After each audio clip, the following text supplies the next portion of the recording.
So I decided, or rather my Twitter followers and I decided, that what I would do to give everybody a break from the noise and the craziness and the fear-mongering and the nonsense was read a chapter of my book. And appreciating could do this in audio, but there's something about doing it this way that feels funnier. My book's rude. I'm not trying to flog my book either, because actually it's sold out. But I just thought it would be a way of us having a laugh and not talking about coronavirus or some other rubbish stuff that's going on mainstream. Anyway, I thought I'd read you the last chapter because it seems like the right way to start, with a bit of finishing. And I don't know, I thought it might be helpful. So anyway, chapter 12, last words. And so, my friend, this is where our cosy chat ends. And funnily enough, I don't want it to be over. I dreaded writing this book because I have the tenacity of a dead rabbit and am about as far from a completer finisher as Stephen Hawking is from finishing a London marathon. That's really inappropriate. But actually, I've loved it. Loved spending my time with my own thoughts and sneaking away to write about bits of my life, long filed on a shelf in a box marked past. It's felt a bit like taking your phone into the toilet with you when you go for a wee, like 5 minutes of time to yourself, facing inwards, away from all the things in your life that pull you outward in 1,000 different directions, like your kids who need you to do something, or your husband who needs you to find something, or your boss who needs you to do his bidding, or your mother who needs you to hear that she's cross at the neighbour, or your friend who needs somewhere to park. It's been very much like therapy, awkward at times, like being made to sit in front of a mirror and just stare at yourself and say what you see, which is my idea of a nightmare, but therapeutic all the same. And I know how it is for someone reading all this. You know, I wonder what it's like. I feel embarrassed at the thought, kind of like waking up the morning after the night before and vaguely remembering an incident with a policeman and telling the kebab man he has a small willy. I prefer not to think about actual people reading this book, if any bugger actually does. I'm choosing to imagine that this is our little secret, just you and me, tucked up in the darkest corner of a pub somewhere behind a sticky table.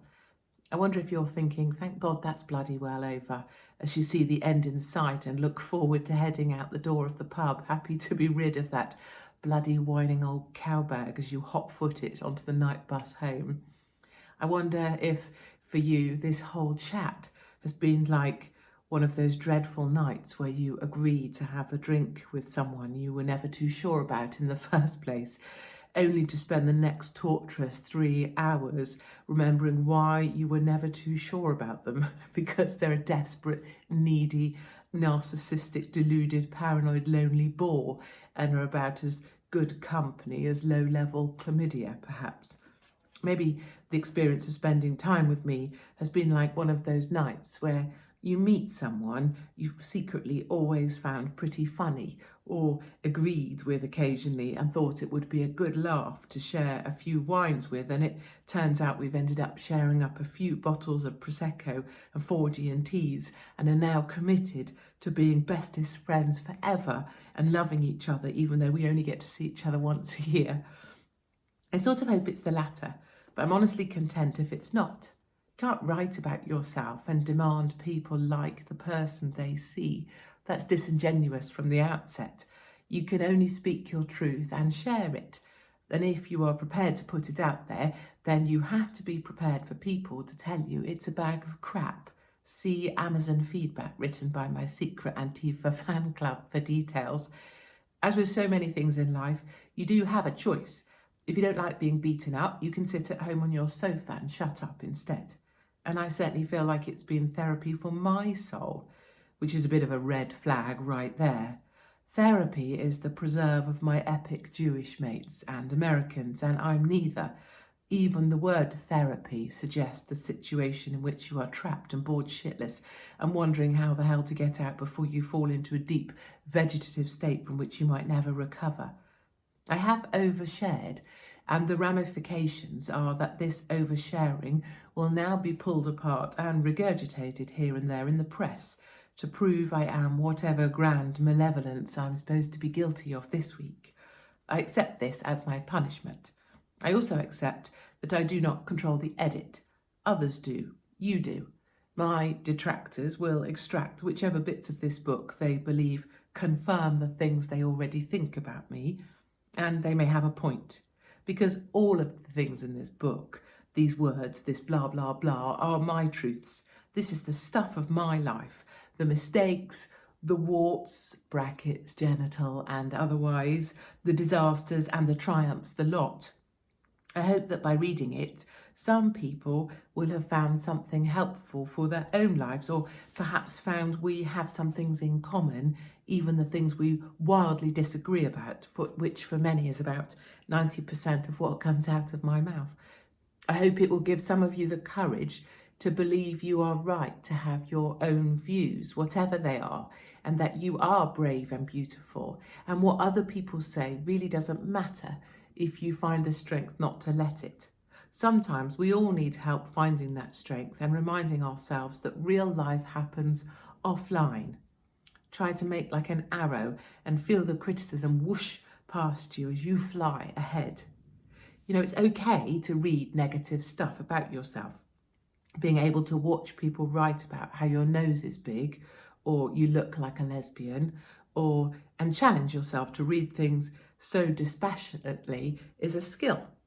You have to find the strength to step outside and to smell the air and realise that all those people walking down the road don't give a monkeys about what the hell is being said on Twitter or posted on Instagram about you or anyone else. It's all noise, and you have the volume control. You know how if you ask 10 people for feedback and only one person says something bad, that bad review shouts much louder than the 9 really good ones. Life's exactly like that. Get others to help you listen to the 9 voices. Train yourself to hear them. Listen to the 9. Challenge yourself to do something useful with the 10th. Process it. Recognise that someone is probably looking to detract from your strengths and put it in a box marked their issues. Other people need to own their issues. You don't. Don't carry them around or let them drag you down. I hope that some of the people kind enough to buy this thing have found it just a bit interesting, like looking into someone else's shopping trolley to see what size Tampax they take. Or peeking into someone's kitchen window as you walk past. I hope that by looking into bits of my life and some of the stuff that has happened in it, they will see it's okay for us not to take ourselves or our jobs too seriously. And it's absolutely okay to laugh at ourselves a bit more than we do. It's okay for someone in the public eye to admit they're a bit hopeless sometimes or have done some pretty awful things, to say they stole someone's husband or thought about taking out a hitman on their first, to admit that not all babies are actually all that cute and some kids are downright feral, usually the ones called Destiny or Belle. Or that they were secretly okay when their granddad died because the last 6 months were so awful for their mum that they raged at the cruelty of medicine. Or they wouldn't want a disabled child because they don't feel that they are that good a mum, or openly mock a man for having a micro penis. Maybe all that is just about being honest, and not such a bad thing as long as they aren't forcing their beliefs on anyone else. If my life were a house, I'd make a really crap estate agent. I'd have shown you round without buying fresh flowers, or I wouldn't bothering to make the kitchen look nice, or baking fresh bread, or turning on all the lights so that you think it looks homely. I've shown you the ugly, unattractive bits people normally hide, the damp, smelly bits in the corner, the ongoing row with the neighbours about my bush, or hedge if you prefer. I've shown you my dating disasters, my career nightmares, and the multiple times my big gob has got me into a whole world of pain. I told you about being in trouble with the police and the court system, and how I even had social services call about the welfare of my kids, thanks to my detractors, and how I've waged war against the left, the system, the establishment, anyone to do with HR or compliance, the state broadcaster, and those too certain of their own importance. I've even told you about my epilepsy, the biggest battle of the lot. And you know, I feel pretty good about it all and about myself. I am just this, nothing more, bad bits and all, and I'm not too proud to show it or pretend to hide it. I am my most powerful me, unashamed, unafraid, and a little bit unhinged by the madness of life. And I'm certain about what matters.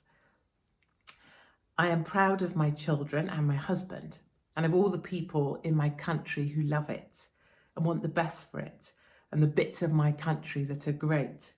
This brilliant country is filled with people I love being around, who have different views to mine or the same, or who are happy to talk about them, to disagree over a pint and to end as friends, who can find the fun in the simple things of life and take the piss when they're hurting the most. People who would always stop to help you if you needed it, or come and defend your honour if that needed it, or leave a car park ticket in the meter if there is still an hour left on it.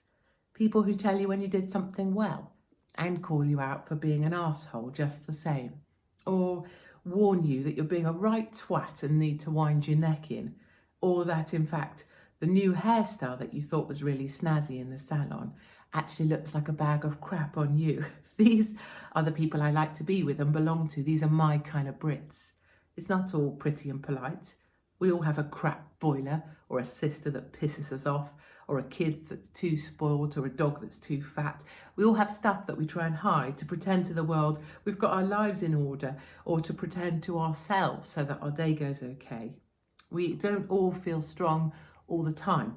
Sometimes we have to pretend while the rest of us catches up. I have spent many days doing just that. There are the weaknesses that allow us to get along with each other, even as we pretend we've got our shit together so that someone will employ us, or love us, or give us a mortgage, or lend us money. It's the weaknesses we share that make us stronger together. Which is why London and the Liberals have got it so wrong. They've created an environment in which another devastating kind of pretending has become law, in which not only must we never say certain things aloud, we must pretend we don't even think them. They tell us which thoughts are permissible and can be spoken, and which ones we must hide. It's now racist to observe how Asians love to stand in the doorway of the tube whilst they work out where they're going, oblivious to the 40 people behind them who just want to get to work. It's Islamophobic to say that Muslims aren't really that creative when it comes to naming their children, despite the fact that if I stand in a playground in Leicester and shout Muhammad, 4,562 children will come running.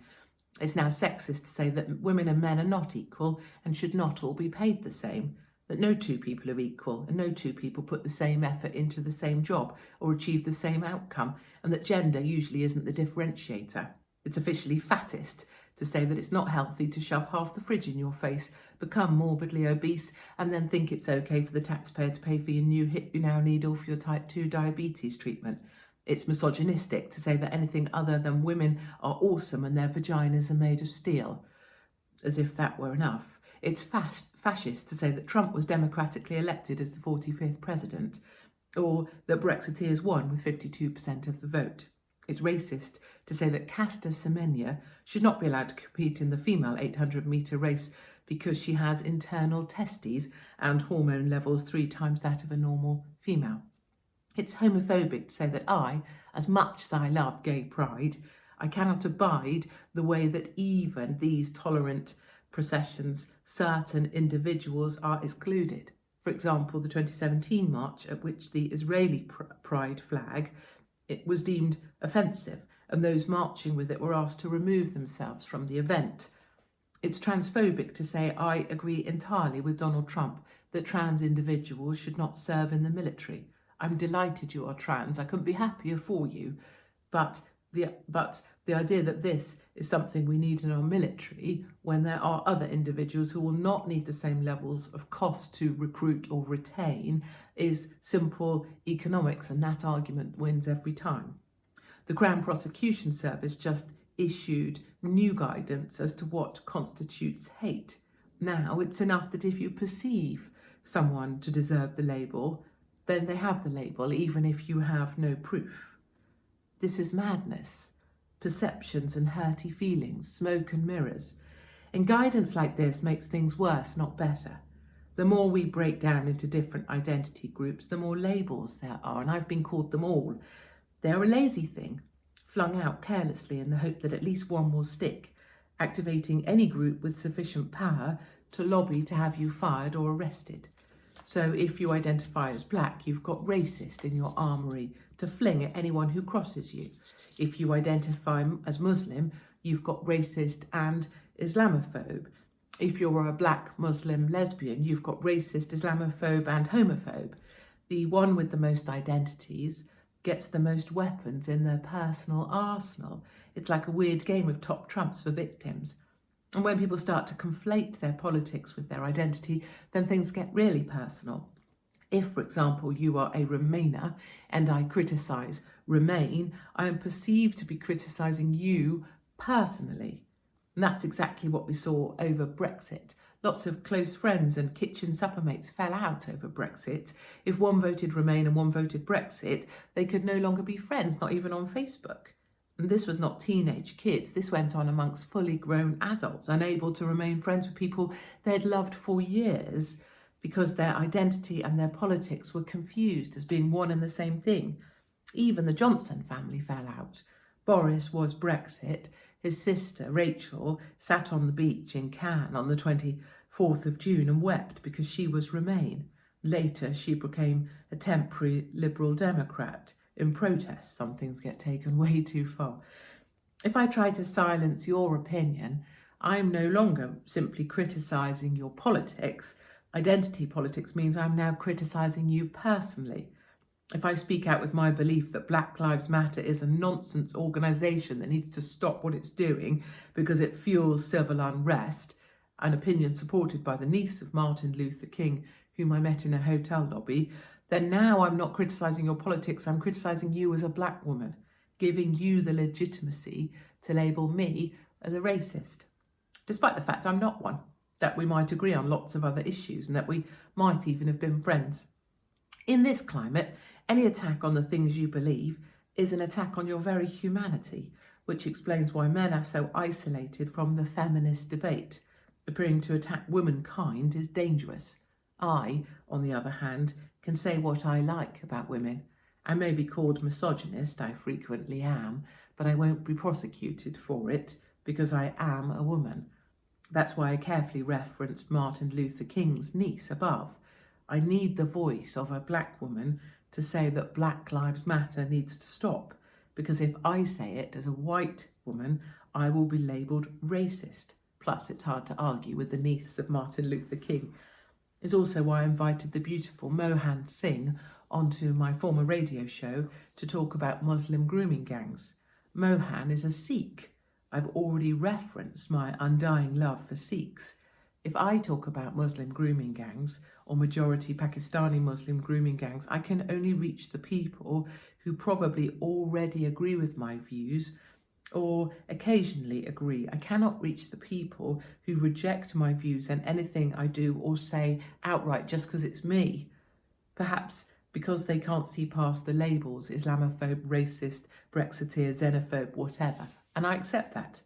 But if Mohan Singh talks about grooming gangs, whatever his views, he starts to reach the people who won't listen to me but might listen to him even if they disagree.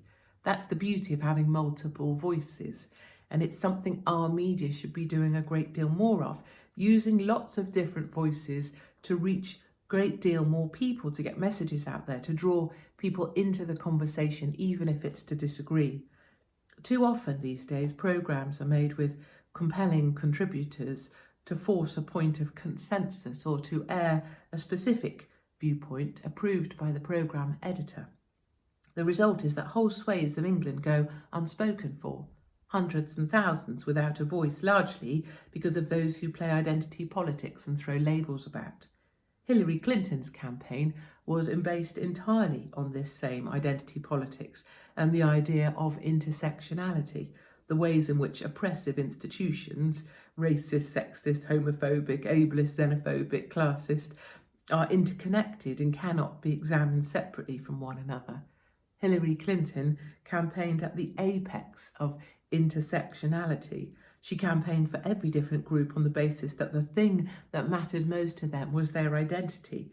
She campaigned for women, for Hispanics, for gays, for black women, for black lesbian women, and for the disabled. Basically, if you saw yourself as a minority, or in my terms, a victim, then you voted for Hillary. And of course, it turned out to be not enough. Identity politics is not enough. It's never enough. It speaks only to how you see yourself. It does not speak to how you see the future direction of the country. What Hillary Clinton had in terms of politically correct soundbites about gender and race, she lacked in actual policies or concrete things she was committed to making happen, and that's why she lost. Even her running mate was selected because of his Hispanic credentials. The crowd went wild on the campaign when he spoke to them in Spanish, as if speaking Spanish were, by itself, enough. Clinton may have gained some support through her identity politics, but she lost because of her identity politics too. Ultimately, it was limiting, and I think that's reassuring at a time when everyone is competing to be the biggest victim. The argument for action and clear policy is still greater and can be heard more clearly. I see it today, and it leads me to my own future and what's next for Katie Hopkins. And I have to say, there's never been a master plan. I've never been that calculating or clear about where I was headed. I just followed my gut and wrote stuff, and sometimes got paid to keep writing the stuff I wanted to write. But things are changing and have changed. I can see how the media has shifted into a deeply paranoid space where the cost of doing business in every sense is much greater than before. There is real money and power sitting with campaign and lobbying groups who have strong links to politics and power and the support of identity groups. Take the Muslim Council for Britain, for example, or the Board of Deputies of British Jews. Add Hope Not Hate, which is very well funded, and you have the triumvirate of lobbying power. These guys can pull in the chief rabbi or the head imam to make their point, and they lobby editors incessantly to get their views heard most loudly across Britain.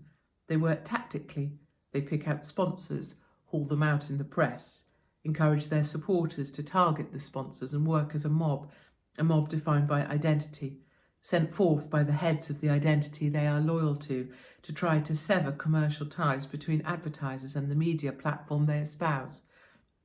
Then you have the power players like Clooney or Murdoch Jr. and Gates, who donate millions to those who seek to silence opinions from the right or supporters of Trump.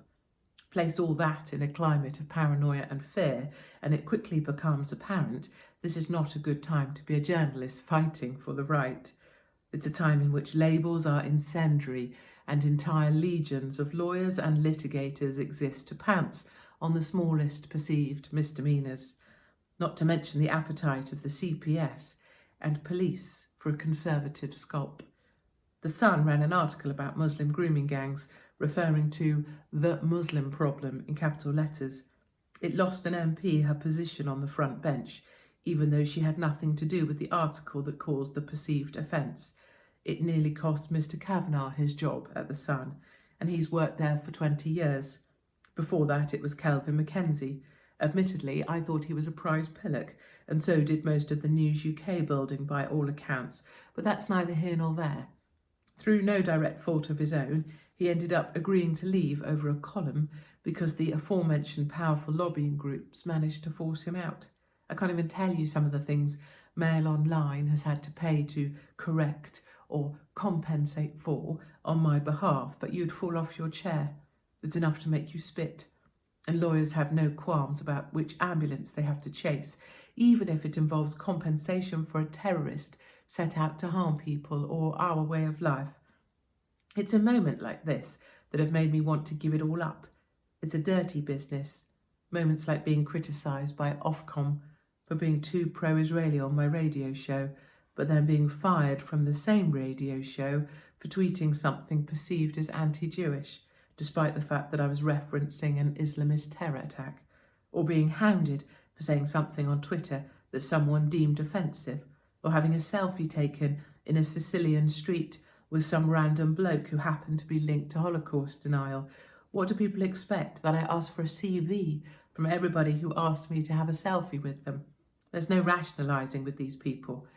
I see that the world is changing. I see that the ability to speak out is being lost, and that the platform from which to speak has shrunk down to its smallest size yet, and the direction of travel is still towards an ever increasingly identity-bound form of politics. It's a great pity and a great shame. Sometimes I feel like a polar bear on a little island of ice, where a whole polar bear ice cap used to be, watching the land under my feet melt away. The old industry has changed. The media is controlled by those who think like Clinton, and socialism rules. It'll not be like this forever. Politics and market forces come in phases. This is a phase, but it is a phase I will not enjoy very much in my present form or position. I don't want to keep trying to speak when the doors and the windows are repeatedly slammed against me. Eventually my tongue will get caught. We need new ways, new platforms, new opportunities to speak out more freely and to keep standing up for people in this country who feel like they've lost their voice. And I'm committed to doing that because it is what I know and it is what I believe in doing. Also, because there's too many people out there who feel utterly dejected at the state of the country and of a capital city that increasingly looks and sounds like a foreign country. And I don't mean anything to do with colour or background. I mean foreign, in its true sense, as in a place where the natives have become outsiders, a place where our own customs, rituals, language or behaviours take second place, a place where we no longer feel like home. I feel responsible for standing up against all that. I'd feel disloyal if I just shut up shop and left it all behind for the good life, even though that's a temptation that pulls me hard. There's a massive part of me that could quite happily stop all this, sit in my garden and dig things about for a bit. Maybe get the rescue chickens I've wanted for ages and a pig. That's where my heart is set. That's my plan for a little later in my life. But right now, voices are needed more than ever before. This is no time to quit. It is the time to find a way to keep speaking, to move to self-funded filming and documentary work that bypasses commissioners and TV consoles.